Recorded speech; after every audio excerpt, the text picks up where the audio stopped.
आज बेटा हम लोग स्टार्ट करेंगे क्लास 9 के chapter surface area and volume की एक्सरसाइज 13.2 का क्वेश्चन नंबर 9।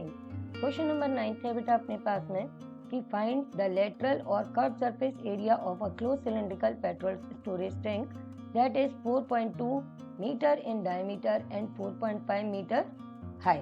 ठीक है, तो सेकंड इसका पार्ट है how much steel was actually used if 1/12 of steel actually used was wasted in making the tank. तो देखो बेटा यहाँ पर इस क्वेश्चन में हमको दो चीजें निकालनी है। पहले पार्ट में तो हमको डायरेक्ट लिखा हुआ है कि हमको लेटरल या कर्व सरफेस एरिया बताना है।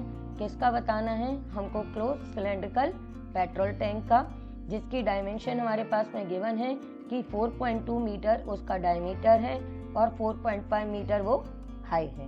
ठीक है, सेकेंड पार्ट में बेटा हमको ये बताना है कि अगर हम ये क्लोज सिलेंड्रिकल पेट्रोल टैंक बना रहे हैं और इसको बनाने पर अपने पास में 1/12 part of steel actually use waste हो जाता है, तो एक्चुअली कितना हमने स्टील का यूज किया होगा। ठीक है बेटा, तो चलो अब इस काम को हम लोग स्टार्ट करते हैं। तो इसके लिए बेटा सबसे पहले अपना गिवन लिख लेते हैं कि हमारे पास में क्या गिवन है। अपने पास में गिवन है यहाँ पर कि डायमीटर अपना सिलेंड्रिकल टैंक का कितना है 4.2 मीटर है। तो यहाँ से रेडियस हमको मालूम है, डायमीटर का हाफ होता है, तो ये 4.2 डिवाइडेड बाय 2 कर देंगे तो ये 2.1 मीटर आ जाएगी। ठीक है बेटा, इसके बाद में हम अपनी हाइट लिख देंगे। हाइट कितनी है? 4.5 मीटर है, तो ये मिल गया। अब यहाँ पर हम लोग फाइंड क्या करेंगे? यहाँ पर हम लोग फाइंड करेंगे अपना CSA ऑफ सिलेंडर। ये अपने पास में डायरेक्ट दिया हुआ है कि इसका सिलेंड्रिकल टैंक का हमको क्या निकालना है? Curve surface area. ठीक है, तो कर्व सरफेस एरिया निकालना तो बहुत आसान सा है। हम यहाँ पे फटाफट अपना लिख लेते हैं। यहाँ पर अपने पास में सॉल्यूशन स्टार्ट करते हैं फर्स्ट पार्ट का। तो फर्स्ट पार्ट के सॉल्यूशन के लिए यहाँ पे लिख देंगे कि curve surface area of cylinder हमारा किसके इक्वल होता है बेटा? ये अपना होता है 2πRh के इक्वल।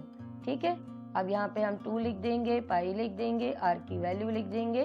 r है बेटा 2.1 और h है अपने पास में 4.5। अब हम इन सबको कैलकुलेट कर देंगे। ठीक है, तो ये 7 से 2.1 अपना कैंसिल हो जाएगा। कैंसिल करने पर ये बेटा अपने पास में आ जाएगा 0.3। ये आ गया अपने पास में 44 इंटू 0.3 इंटू 4.5। ठीक है, अब इन सबको तुम लोग मल्टीप्लाई कर लेना। ये मल्टीप्लाई करना बहुत आसान है और जब तुम लोग मल्टीप्लाई कर लोगे तो तुम्हारे पास में आंसर आ जाएगा ये बेटा 59.4 मीटर स्क्वायर। अब सेकंड वाले पार्ट के लिए अब हम लोग काम करेंगे। तो सेकंड वाले पार्ट के लिए हमको मालूम है कि ये बताना है कि एक्चुअली यूज कितनी स्टील है। अब हमको तो मालूम नहीं है कि एक्चुअली यूज स्टील कितनी है, तो हम यहाँ पर सपोज कर लेंगे अपने पहले, है ना, कि एक्चुअली यूज स्टील कितनी है। अब तुम सोचोगे एक्चुअली यूज स्टील का मतलब क्या है? कि जैसे कि अगर यहाँ पर अपने को देखो क्लोज सिलेंड्रिकल पेट्रोल टैंक बनाना है। ठीक है, अब पेट्रोल टैंक तो क्लोज नहीं होगा और उसके लिए हमने जो स्टील है वो कहीं से ली, तो क्या होगा कटिंग में और उसकी ज्वाइंट करने में कुछ पार्ट उसका वेस्ट हो जाएगा।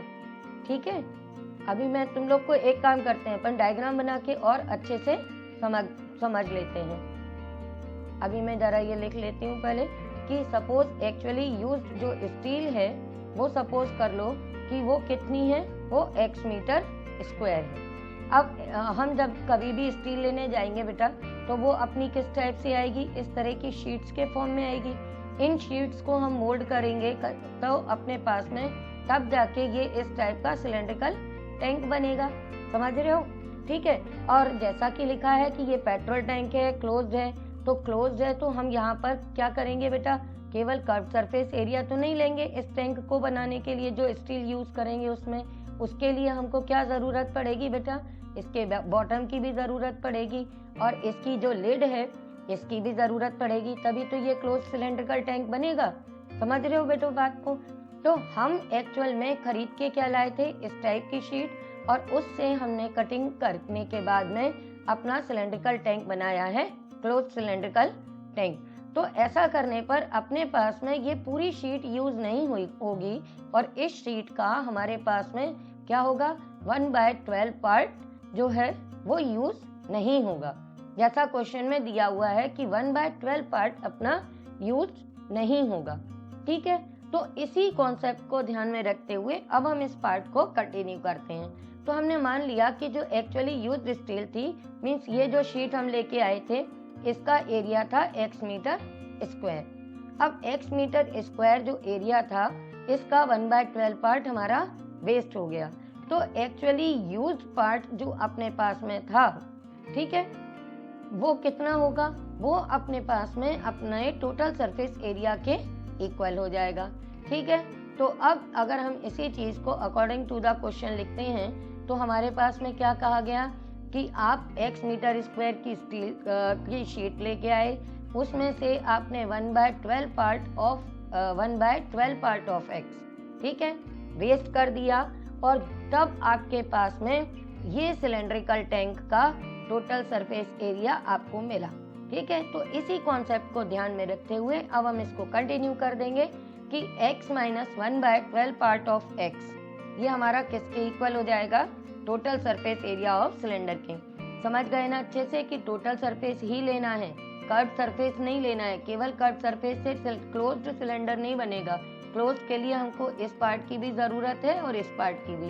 तो यहाँ पे हम टोटल सरफेस एरिया का फॉर्मूला यूज करेंगे बेटा, और उसके बाद में यहाँ पे हम अपनी वैल्यूज पुट करेंगे। तो ये अपने पास में आगे सॉल्व करोगे तुम लोग, तो ये तुम्हारे पास में एलसीएम लोगे तो 12 आ जाएगा। तो ये 12x माइनस x, ये टोटल सरफेस एरिया का फॉर्मूला लिख देंगे 2πr h प्लस r के। अब इसको सॉल्व करेंगे तो ये 11x/12 हो जाएगा। ये तो समझ में आ गया ना, एलसीएम लेके बेटा आ गया है। और ये अपने पास में पाई की वैल्यू लिख दो 22/7। r हमको मालूम है 2.1 है। h अभी हम लोग ने नोटिस किया था कि h अपनी कितनी है बेटा 4.5 और रेडियस 2.1। ठीक है, अब इसको सॉल्व करना है तो ये हमने वापस से सॉल्व किया तो ये 0.3 आ गया अपने पास में। यहाँ से 11/12x या डायरेक्ट x की वैल्यू फाइंड कर लेते हैं। तो x अपना बेटा किसके इक्वल आ जाएगा? ये आ जाएगा 44 इंटू 0.3। इन दोनों को हम ऐड कर देते हैं, ऐड करेंगे तो ये बेटा अपने पास में आ जाएगा 6.6 इंटू 12 और डिवाइडेड बाय 11 से इसको कैंसिल कर देना और इन सबको अब मल्टीप्लाई कर लेना बेटा। ठीक है, तो जब आप मल्टीप्लाई करोगे तो आपके पास में ये सॉल्यूशन आ जाएगा 95.04 मीटर स्क्वायर। समझ गए अच्छे से? अभी भी कोई डाउट हो तो वीडियो के एंड में मेरा नंबर है, आप बेटा मुझे व्हाट्सएप करना, मैं आपका डाउट क्लियर कर दूंगी। ठीक है बेटा।